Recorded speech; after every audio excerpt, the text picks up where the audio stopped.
खुशियों का पिटारा, परमा को करें अपने दैनिक जीवन में लागू। खुशियाँ किसे नहीं पसंद होती। हर इंसान खुशहाली में जीना चाहता है, पर क्या आपको लगता है कि खुशियों की कोई चाबी है जो आपकी जिंदगी को बेहतर बना देगी? परंतु ऐसा बिल्कुल नहीं है कि कोई जादू होगा और खुशियों का पिटारा खुल जाएगा। इस बात पर पेट्रा वॉकर कहती हैं कि यह उम्मीद करना अवास्तविक है कि एक चीज शाश्वत सुख और आनंद के बॉक्स को खोल देगी। लेकिन हाँ, डॉक्टर मार्टिन सेलिगमैन का परमा नाम का एक खुशियों का पिटारा जरूर है, जिसके सिद्धांतों पर चलकर आप खुशियाँ पा सकते हैं। परमा शब्द का हर अक्षर अपने आप में खुशहाल और सुखी जीवन जीने के सिद्धांत का निर्माण करता है। जैसे P का मतलब है पॉजिटिव इमोशन, यानी कि पॉजिटिव या सकारात्मक भावनाएं। E का मतलब है एंगेजमेंट, यानी कि जुड़ाव। R का मतलब है रिलेशनशिप्स, यानी कि रिश्ते। M का मतलब है मीनिंग, यानी कि अर्थपूर्ण।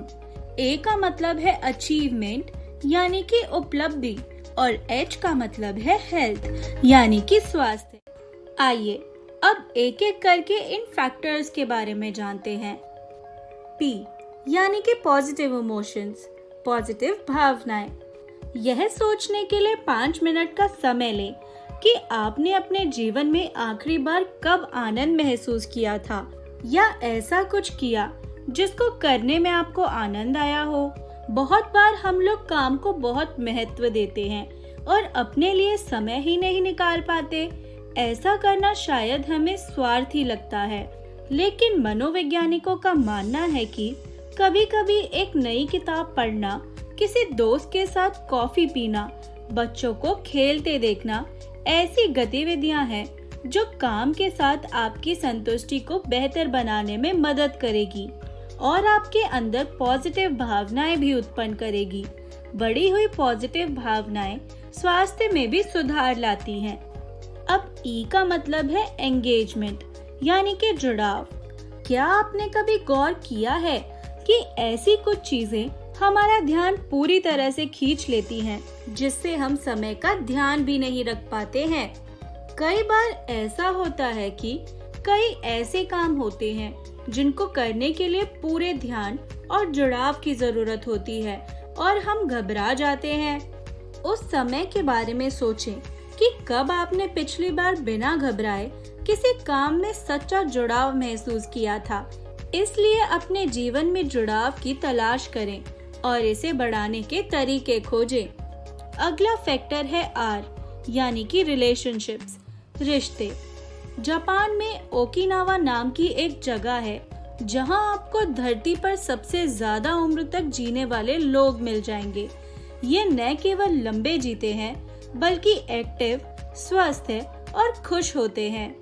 एक चीज है जिस पर वे सबसे ज्यादा ध्यान देते हैं, वह है लोगों के साथ मधुर रिश्ते बनाना और एक दूसरे को देखने के लिए हर दिन समय निकालना। और हाँ, एक बात और, क्या आप हर हफ्ते अपने शेड्यूल में कुछ सामाजिक काम करने के लिए समय निकाल सकते हैं? इसलिए खुश रहने के लिए लोगों से अच्छे रिश्ते बनाना बहुत ही जरूरी है। अगला फैक्टर है M, यानी कि मीनिंग, अर्थपूर्ण। हम सब जानते हैं कि अगर किसी काम को एक लक्ष्य के साथ किया जाए तो उसके अर्थ को जानना ज्यादा आसान होता है। पर आप अपने जीवन में कार्य के अर्थ या उद्देश्य की भावना कैसे बना सकते हैं? एक तरीका यह है कि मैं कैसे क्या करूं जो दूसरे लोगों को पॉजिटिव रूप से प्रभावित करे।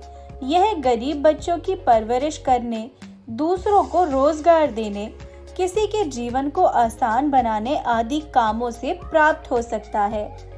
अगला फैक्टर है A, यानी कि अचीवमेंट, उपलब्धि। उस समय के बारे में सोचें जब आपने एक ऐसा लक्ष्य हासिल कर लिया था जो आपके लिए सबसे ज्यादा जरूरी था। यह किसी पेपर में पास होना या किसी ऐसे प्रोजेक्ट को पूरा करना हो सकता है जिस पर आप काम कर रहे हैं। यह कुछ छोटा भी हो सकता है, जैसे किसी दोस्त से मिलने के लिए समय निकालना या फिर अपने कमरे को फिर से रंगने के लिए पेंट को खरीदना। इसलिए मनोवैज्ञानिक सलाह देते हुए कहते हैं कि अपनी सफलताओं को याद करने के लिए कुछ समय निकालें, चाहे वह कितनी भी बड़ी या छोटी हो। किसी ऐसे व्यक्ति के साथ साझा करें जो आपकी परवाह करता है और अपनी उपलब्धियों को बेहतर बनाने के लिए अपनी उपलब्धियों का स्वाद चखें। आखिरी फैक्टर है H, यानी कि हेल्थ, स्वास्थ्य। खुशहाल और सुखी जीवन का एक आधार अच्छी सेहत भी है। अच्छा खाना, पीना और शारीरिक काम आदि मिलकर एक अच्छे स्वास्थ्य का निर्माण करते हैं। एक अच्छे स्वास्थ्य के लिए छोटी छोटी कोशिश की जा सकती है, जैसे कुछ देर के लिए दौड़ना, बागबानी करना, लिफ्ट के बजाय सीढ़ियों का प्रयोग करना आदि। इसलिए अच्छे स्वास्थ्य के लिए पहले एक छोटे लक्ष्य को चुनें। हम आशा करते हैं कि डॉक्टर सेलिगमैन का परमा मॉडल और पेट्रा वॉकर द्वारा शेयर की गई ये मनोवैज्ञानिक युक्तियाँ आपको स्वस्थ और खुशहाल जीवन देने में मदद करेंगी। धन्यवाद।